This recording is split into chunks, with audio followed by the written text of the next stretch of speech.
네, 다음으로는 사용자 10억 명 보겠습니다. 샘 알트먼이 최근 테드 인터뷰에서 10%의 인류가 우리 시스템을 사용하고 있다라고 코멘트를 했습니다.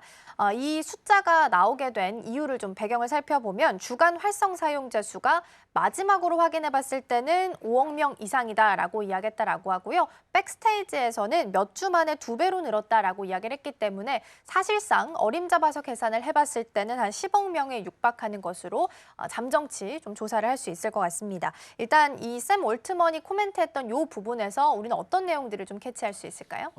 제가 이제 어제 테드를 전부 다 봤습니다. 봤는데 상당히 정확하게 얘기는 하진 않더라고요. 그러니까 이두 분이서 백스테이지에서 지난해 얼마 전에 말씀드렸던 것보다 5억 명보다 2배 정도 늘었다 정도로만 정확하게 얘기하고 그게 백스테이지에서 얘기했다는 부분만 얘기를 했고 최근에 너무 많은 사용자들이 이걸 사용하고 있고 전 세계에 10% 정도, 인구가 10% 정도가 이걸 사용하고 있다라고 이제 10% 이상이 이걸 사용하고 있다라고 얘기를 했으면서 사실 한 10억 명 이상이 아닐까라는 생각이 들었는데 사실은 이게 오픈AI 기반이 사실은 이제 전 세계에 이제 대중화됐다라는 생각이 들어요. 사실은 이제 제가 이제 나중에 다시 한번 말씀을 드리겠지만 스마트폰이 이제 10억 명이 되는데 제가 알기로는 한 5년 정도 걸린 것 같습니다. 그리고 이제 인터넷이 10억 명이 사용하는데 10년 정도 걸렸다고 생각하는데 이게 한 1년밖에 안 됐다고 생각이 된다면 이게 그만큼 빨리 대중화가 되고 있다는 얘기가 아닌가라는 생각이 들고 검색 엔진이라든가 구글 소셜이 이제 사용자 수를 이제 도달했다는 이 부분은 기술 초기에 수용자를 넘어 대중화 단계에 들었다는 어떤 결정적인 신호가 아닌가라는 생각이 들고요. 정보의 문지기에서 이제 여기 단순히 검색은 어떤 문지기죠. 문지기란 이런 차원에서 어쨌든 구조의 파트너가 된 게 아닌가라는 생각이 들어서 알트먼이 이제 발언을 제가 어제 들어보니까 AI 수준을 사용하는 수준을 넘어서 일상 업무라든가 교육이나 의사결정 전반에 AI가 우리가 없어서는 안 될 상호작용하는 어떤 파트너라는 그런 현실이 됐고요. GPT 같은 시스템이 이제 사용자의 질문 사고의 방향이라든가 문제 해결 방식이라든가 이런 부분에 미치는 사고에 어쨌든 많은 영향을 미치고 있다는 게 이제 알게 모르게 작용하고 있다는 생각이 들고 AI가 검색을 대체하는 것이 아니라 사고의 인터페이스를 이제 장악해가고 있는 게 아닌가라는 생각이 듭니다. 그리고 데이터의 이제 윤리 거버넌스의 초국가적인 책임 부상으로 이제 그러니까 책임감이 많이 있어야 될 것 같은 그런 생각이 들고 인류의 10%가 쓴다는 건 단순한 민간 기술이 아니라 이게 공공의 영향력을 갖는 약간 글로벌 인프라라는 생각이 좀 들어요. 이게 그런 생각이 들면서 이게 이제 윤리적, 정치적 어떤 책임에서 자유롭지 않다라는 생각이 좀 듭니다. 그래서 향후에 이제 국가 간의 AI 규범이라든가 윤리 국제 논의가 있어서 오픈AI가 핵심 어떤 플레이어가 되지 않을까라는 생각도 듭니다. 그래서 이 부분이 되고요. 그다음에 이제 AI 생태계가 이제 많은 것들이 있지만 오픈AI가 사실 주도하는 게 사실입니다. 뭐 이런 부분이 딥시크의 얘기도 어제 나왔어요. 그러면서 딥시크에 대해서 두렵지 않냐 그랬더니 별로 두려워하는 표정이 없었습니다. 왜냐하면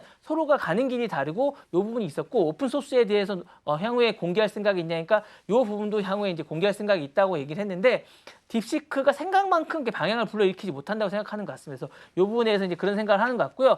플랫폼 독점화 그러다 보니까 이제 우려가 좀 있으실 것 같습니다. 그래서 탈중화라든가 오픈소스의 생태계라든가 이런 부분에 대해서 다양한 시도에 대해서도 이제 여러 가지가 있어야 될 것 같고 향후에 다양한 곳과 이제 서로 협력을 해야 되는데 이게 이제 동시에 이제 혼자만 이제 독주하는 게 아닌가라는 우려가 좀 있을 것 같고 그다음에 알고리즘 우전층이 이제 오픈AI만 너무 있는 게 아닌가라는 생각이 듭니다. 그리고 이제 AI 기술의 어쨌든 글로벌 정치력이 너무 확대되는 게 아닌가라는 생각도 있습니다. 단순한 제품이 아니라 정치적 주체로서 건드릴 수 없는 게 되지 않는가라는 생각이 있었고 어제 이제 그 테드에서도 이런 질문이 좀 있었는데 이 부분에 대해서도 이제 알트만은 제도적 구조에서 AI가 이제 깊이 자각하고 있다라고 얘기하면서 향후에 이제 많은 부분을 이제 이야기해 가면서 해결해 가겠다라고 이야기하더라고요. 그래서 이 부분에 대해서 있어야 될 것 같고 이제 기술의 도달점은 이제 거의 온 것 같으니까 책임의 출발점을 다시 시작해야 되는 게 아닌가라는 생각이 듭니다. 네.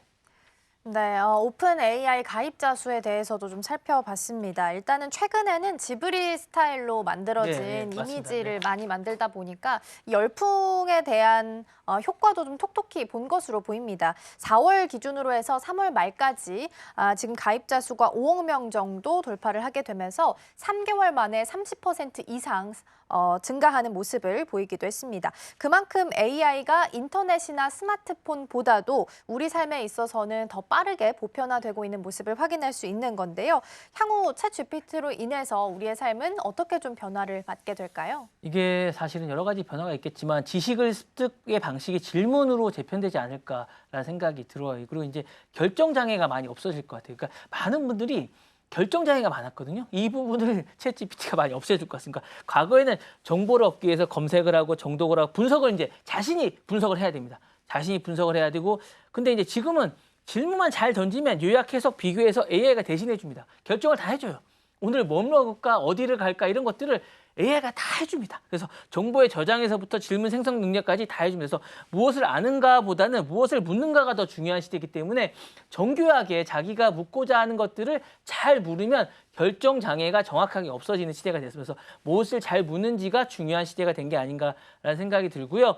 업무의 도구에 기반해서 AI 파트너 기반으로 전환되는 게 아닌가라는 생각이 들면서 업무의 1차 초안은 AI가 생성을 하고 인간이 최적화만 하면 되는 약간 그런 시대가 된 것 같으면서 일을 잘한다는 말은 AI를 잘 활용한다는 이야기가 된 게 아닌가라는 생각이 들고요.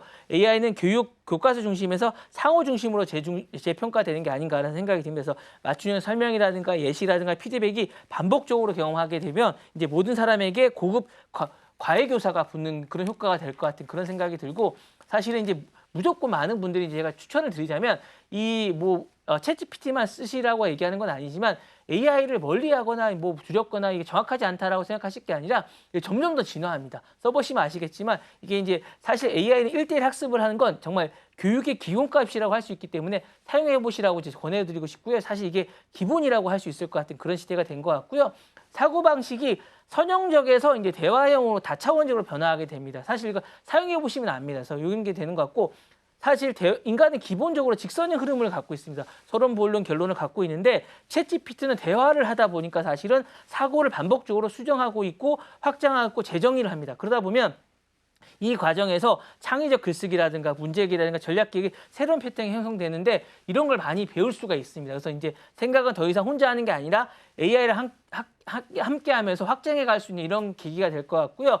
정보 권력이라든가 표현 능력이 그동안 어떤 한 집단이 다 갖고 있었지만 이런 것들에 대한 불균형이 없어진다고 어제 이제 테드에서 이야기를 했기 때문에 실질적으로 그런 현상이 일어나고 있습니다. 왜냐하면 과거에는 글 잘 쓰는 사람이라든가 영어를 잘하는 사람이니까 기술을 잘 아는 사람이 기회를 전부 다 선점했습니다. 지금은 그렇지 않습니다. 여러분들이 조금만 노력을 하면 챗GPT가 이런 것들을 아니면 다른 AI가 이런 것들을 잘 보완해 주기 때문에 표현력, 번역력, 설득력 이런 격차를 이 디지털 평준화 도구가 다 줄여줍니다. 그러니까 여러분들이 기회의 격차를 좁히는 AI 시대가 이제 승강기가 되기 때문에 여러분들이 잘 활용만 하면 저는 무조건 올라갈 수 있는 그렇기 때문에 많이 활용해 보시라고 권해드리고 싶고요.